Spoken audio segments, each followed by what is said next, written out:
May mga kwentong hindi mo mababasa sa libro, hindi mo mapapanood sa pelikula, pero naririnig mo sa mga alon, sa ihip ng hangin, at sa tahol ng isang aso sa gitna ng gabi.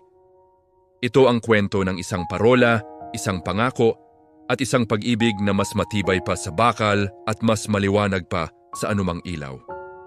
Tuwing gabi, may asong nakaupo sa paanan ng lumang parola. Hindi siya naghihintay ng bangka. Hindi rin siya humihingi ng pagkain. Ang hinihintay niya ay isang pangako, isang bulong na iniwan sa hangin. Babalik ako bago mamatay ang ilaw. Sa isang maliit at tahimik na bayang baybayin sa Quezon Province, nakatayo ang parola ng San Isidro. Matagal na itong hindi ginagamit. Kinakalawang na ang mga rehas at ang salamin sa tuktok ay matagal nang hindi nakakakita ng apoy. Para sa marami, isa na lang itong bakas ng nakaraan, pero may isang dahilan kung bakit hindi ito tuluyang nalimutan ng mga tao. Ang dahilan na iyon ay isang aso. Tinawag siya ng mga mangingisda sa pangalang Ilaw. Walang sino man sa bayan ang nakakaalam kung saan talaga siya nanggaling. Basta isang gabi, sa gitna ng isang napakalakas na bagyo, lumitaw na lang siya. Basa, payat, at nanginginig sa takot at lamig. Doon, sa paanan ng parola, siya sumilong. At mula noon, doon na siya nanirahan. Araw-araw, gabi-gabi, anuman ang panahon, umaraw man o umulan, hindi siya umaalis. Ang kanyang mga mata laging nakatuon sa malawak na karagatan.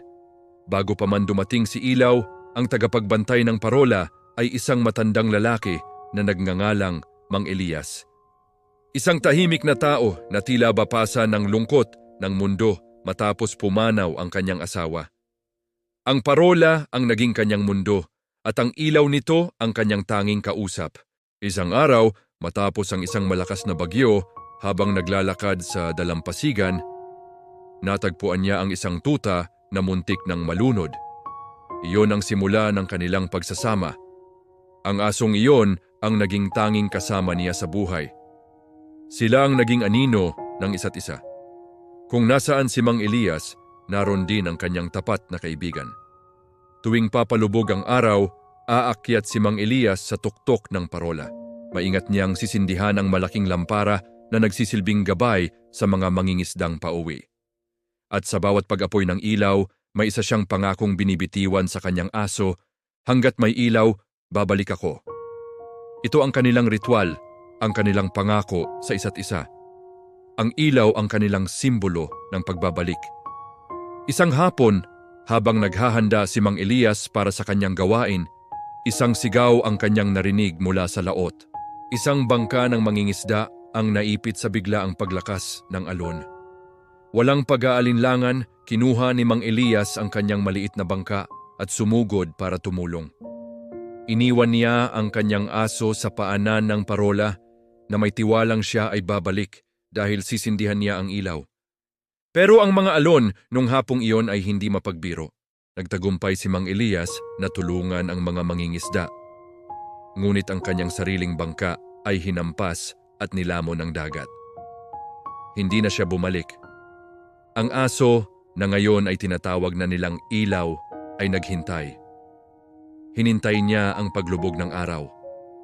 Hinintay niya ang pag-apoy ng ilaw sa tuktok, ngunit ang ilaw ay hindi na sumindi. Ang gabi ay dumaan sa dilim at ang umaga ay dumating na walang Mang Elias.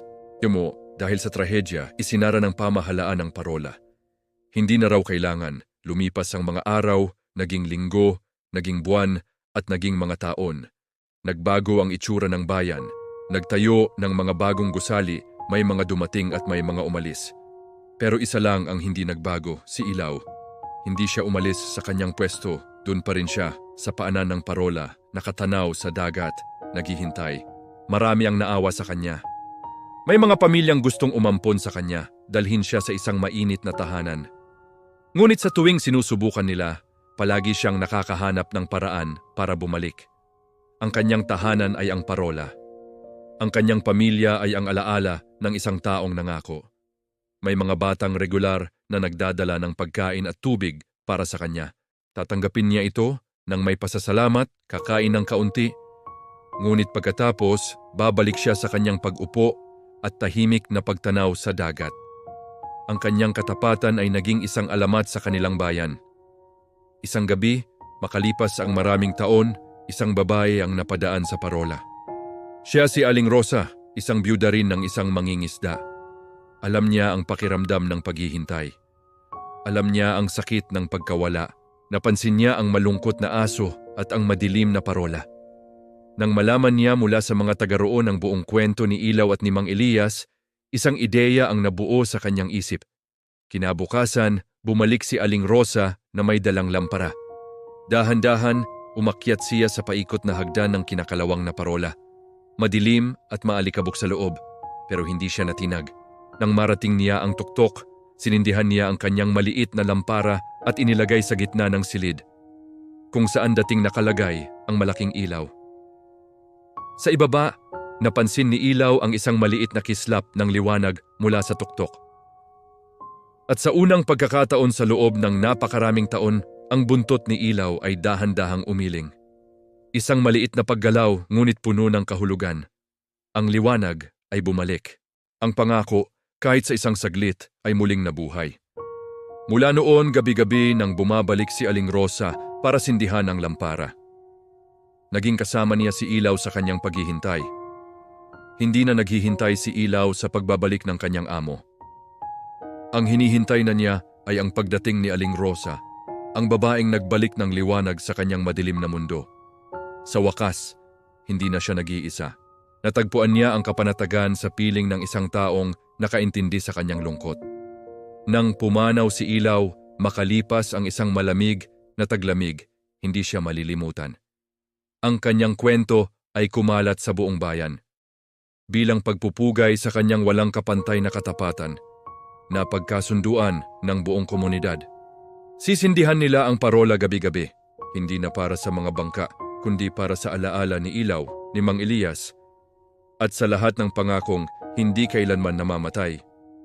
Ang parola ng San Isidro ay naging simbolo hindi lang ng paggabay sa dagat, kundi ng pag-ibig at katapatan.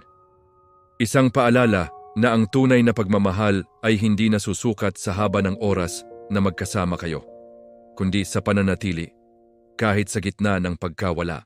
Ang kwentong ito ay nagtuturo sa atin na minsan, ang pinakamalalim na koneksyon ay hindi nangangailangan ng salita. At ang isang simpleng pangako kapag binitawan ng may buong puso ay maaaring magbigay liwanag sa pinakamadilim na gabi. Ngayon tanungin mo ang iyong sarili.